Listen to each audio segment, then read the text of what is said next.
உலகெங்கும் வாழக்கூடிய பக்தி ஒளி நேயர்கள் அனைவருக்கும் வணக்கம். நான் உங்கள் டாக்டர் வி ராஜ்குமார் சிவாச்சாரியார் பேசுகிறேன். அடுத்ததாக நாம் இந்த பதிவிலை பார்க்கக்கூடியது ரத சப்தமி.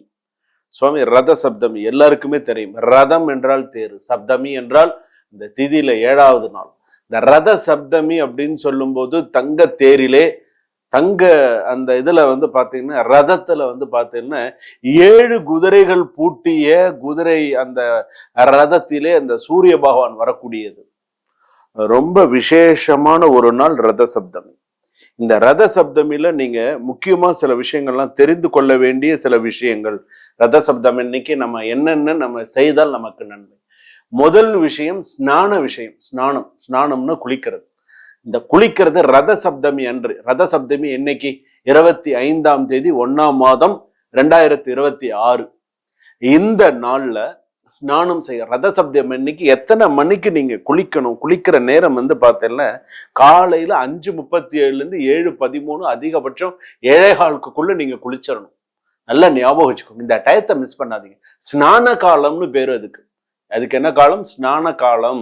ரத சப்தமி அன்று இந்த ஸ்நான காலத்திலே ஸ்நானம் செய்தால் பலன். நம்ம முன்னாடி குளிக்கிறோம் பின்னாடி குளிக்கிறோங்கிறதுல அதுக்கு ஒரு ஸ்நான காலம், அதுக்குன்னு ஒரு நேரம். அந்த நேரத்துல ஸ்நான காலத்துல நம்ம செய்யணும் அப்படிங்கிறது.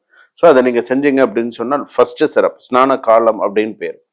இந்த ரத சப்தமி அப்படின்னு சொல்லும் போது பாத்தீங்கன்னா இது என்ன எந்த மாதிரியான சில விஷயங்களை அந்த ரத சப்தமி அப்படின்னு சொல்லும் போது சில நாள்ல இந்த ரத சப்தமி அன்னைக்கு ஸ்நானம் பண்ணுவாங்க. சில பேர் இந்த வெள்ளருக்கு இலைகள் இருக்கு பத்தியில அதெல்லாம் தலைக்கு வச்சு ஸ்நானம் பண்ணக்கூடியவர்கள்லாம் இருக்காங்க. முக்கியமாக சூரிய பகவானை ஆதித்ய ஹிருதயம் கொண்டு, அதாவது அர்க்கிய பிரதானம் என்று சொல்லக்கூடிய சூரியனுக்கு அர்க்கியம் விடுறது. இந்த இப்படிதான் சுவாமிக்கு அர்க்கியம் விடுறது, ஆதித்ய ஹிருதயம் சொல்லுவது. முக்கியமாக சில பேர் என்ன பண்ணுவாங்கன்னா கோதுமை ரவா பொங்கல் விசேஷம். கோதுமை ரவா கேள்விப்பட்டிருக்கீங்க? சூரிய பகவானுடைய தானியம் என்னென்ன? கோதுமை. கோதுமை ரவா பொங்கல் அன்றைய தினம் விசேஷம். சுவாமிக்கு நைவேத்தியம். இது ரொம்ப விசேஷமான நைவேத்தியம். சக்கரை பொங்கல் செய்யறது இல்லை, கோதுமை ரவா பொங்கல் அவ்வளவு விசேஷம். செய்யறது அவ்வளவு சிறப்பு. இன்னொன்னு, சூரிய பகவான் யார்? சூரிய பகவான்ங்கிறது பித்ருக்காரகன் அப்பா. ஒரு ஜாதகமே நம்ம பார்க்கிறோம் அப்படின்னு சொன்னா பித்ருக்காரகன் வலுத்திருந்தால் நல்ல பலன். அப்பாவுடைய சப்போர்ட்ஸ் என்னைக்குமே இருக்கும்.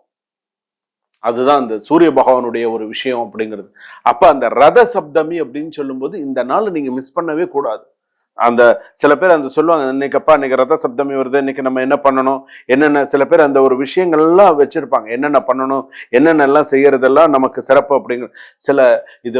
இந்த ரத சப்தமி திருப்பதியில வெகு விமர்சையாக நடக்கும். திருப்பதியில வெங்கடாஜலபதி பெருமாள் கோவில்ல வெகு சிறப்பான இந்த ரத சப்தமி திருப்பதியில இன்னைக்கும் தொன்று தொட்டு ரத சப்தமி மாதிரி ஒரு விசேஷம் அந்த ஆலயத்துல கிடையாது. அந்த அளவுக்கு விசேஷமா செய்வாங்க. அந்த ஊர்ல அந்த இடத்துல அது ரொம்ப விசேஷமான. ஆந்திர பிரதேசத்துல அதே போல, கர்நாடகாலையும் அதே போல ரொம்ப சிறப்பு மிக்க. இந்தியால அது சில மாநிலங்கள்ல முக்கியமாக இந்த ரத சப்தமிக்குன்னு சில விஷயங்கள் உண்டு. அதை கண்டிப்பா அவங்க செய்தே தீருவாங்க. இந்த நாள்ல அந்த வழிபாடு என்னைக்கு வருதுங்கிறத முன்கூட்டியே அந்த தேதியை குறிச்சு வச்சுட்டு கண்டிப்பா செய்யக்கூடியவர்கள் இருக்காங்க. எப்படி துலா ஸ்நானம் விசேஷமோ அதே போல ரத சப்தமி விசேஷம். இப்ப துலா ஸ்நானம் சொல்றோம் இல்லையா, துலா ராசியில இருக்கும்போது துலா காவேரி ஸ்நானம் சொல்றோம் இல்லையா, அதே போலதான் இதுவும். அதுவும் இந்த ரத சப்தமி இந்த வாரம் இந்த வாட்டி கூட எதுல உங்களுக்கு வருது? ஞாயிற்றுக்கிழமை தான் வருது. தாராளமாக நீங்க சூரிய உதயத்திற்கு முன் எழுந்து புனித நீராடல்.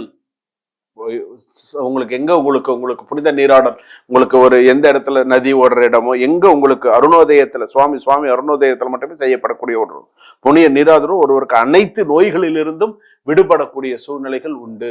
அந்த ரத சப்தமி அன்னைக்கு அனைத்து நீங்க அந்த புனித நீராடல், நோய் நொடி எல்லாம் நீங்கிறது, இது எல்லாமே ஆரோக்கிய. அதாவது இந்த காரணத்திற்காக தான் ரத சப்தமி ஆரோக்கிய சப்தமி என்றும் சிலர் பிரபலமாக அழைக்கப்படுகிறது. ரத சப்தமி இன்னொன்னு என்ன சொல்லுவாங்க? ஆரோக்கிய சப்தமின்னு சொல்லுவாங்க. ஆரோக்கியமா இருக்கணும், உடல் ஆரோக்கியமா இருக்கணும், அதாவது இந்த நோய் நொடி இல்லாத ஒரு வாழ்க்கை அப்படின்னு சொல்லுவாங்க. நமக்கு இன்னைக்கு காலகட்டத்துல, இன்னைக்கு 2025 எத்தனை பேர் இன்னைக்கு காலையில சுகர் டேப்லெட் போடுறாங்க? நடக்கணும், எங்கேயாவது நடந்து போகணும். சுகர் கொஞ்சம் சாப்பிட்டாலும் சுகர் ஏறிடுமோன்னு பயம் இருக்கு. பாக்குறாங்க ஏறிடு, எத்தனை பாயிண்ட்ஸ்ல இருக்கு, இதுல இருக்கா, இதுல 300 தாண்டி எடுத்தா 500 தாண்டி எடுத்தாலும் இன்னைக்கு பாக்குறாங்க. அப்போ ஒவ்வொரு நாளும் சில பேர் டயாலிசிஸ்லாம் இருக்காங்க. எவ்வளவு அதெல்லாம் அவ்வளோ. அதனாலதான் நமக்கு உடல்நிலை நன்னா இருக்கிற வரைக்கும் தான் நமக்கு எல்லாமே. இங்க ஒரு ஸ்பேர் பார்ட்ஸ் கொஞ்சம் வீக் ஆயிடுச்சு, எவ்ரிதிங் இஸ் ஓவர். அவ்வளவுதான். இந்த உடம்புல இருக்கிற ஸ்பேர் பார்ட்ஸ் நல்லா இருக்கிற வரைக்கும் தான் நமக்கு நிறைய ஓடி ஆடி எல்லாமே. இதுல லேசா ஒரு நரம்பு ஆனா கூட நமக்கு கதை முடிஞ்சு போச்சுன்னு அர்த்தம். அவ்வளவுதான். அது வரைக்கும் நமக்கு இறைவனுடைய ஆசி நமக்கு நிறைய இருக்கணும், நமக்கு நிறைய நல்ல விஷயங்கள்லாம் நமக்கு இருக்கணும்னு நம்மளுடைய சம்பிரதாயம், நம்மளுடைய சில விஷயங்கள். இந்த மாதிரியான ரத சப்தமி, சில பேருக்கு ரத சப்தமினாலே என்னன்னு தெரியாது. ரத சப்தமி அப்படின்னு என்னதுங்க அப்படின்வாங்க. அது ஏதோ ஒரு பண்டிகைங்க, தெரியாதுங்க அப்படின்வாங்க சில பேர். சில பேர் தொன்று தொட்டு இன்னைக்கும் அந்த ரத சப்தமி செய்யக்கூடியவர்கள் இருக்காங்க. சூரிய பகவானை முன்வைத்து சப்த குதிரையில் அப்படியே அதை பார்த்தீங்கன்னா சில விஷயங்கள், வழிபாடுகள், கோவில்ல வழிபாடுகள், வீட்டுல வழிபாடுகள், விரதம் இருந்து வழிபாடுகள், சப்தமி திதி. கூடியமான வரைக்கும் சில பேர் திருமணம்னா சப்தமி திதியில பண்ணுவாங்க. ரொம்ப விசேஷமான சப்தமி திதி. எதுக்காக சொல்றேன், இந்த ரத சப்தமி அப்படிங்கறத வாழ்க்கையில மிஸ் பண்ணாதீங்க. 25/1/2026 ஞாயிற்றுக்கிழமை அன்னைக்கு வருது. ஸ்நான நேரம் உங்களுக்கு சொல்லியிருக்கேன். இதோடைய பலன்கள் ஆரோக்கியமா நீங்க வாழ்க்கையில இருக்கணுமா, நீங்க நினைச்சதெல்லாம் நிறைய நல்ல ரத சப்தமி எல்லாம் மிஸ் பண்ணாம, அதுவும் ஞாயிற்றுக்கிழமை யாரு, பானுவா, சூரிய பகவானுக்கு உகந்த நாள்லயே உங்களுக்கு வருது. அப்ப இந்த ரத சப்தம் நீங்க மிஸ் பண்ணுவீங்களா? கண்டிப்பா நீங்க மிஸ் பண்ண மாட்டீங்க. மிஸ் பண்ணிடாதீங்க. சுபம். வாழ்க வளமுடன்.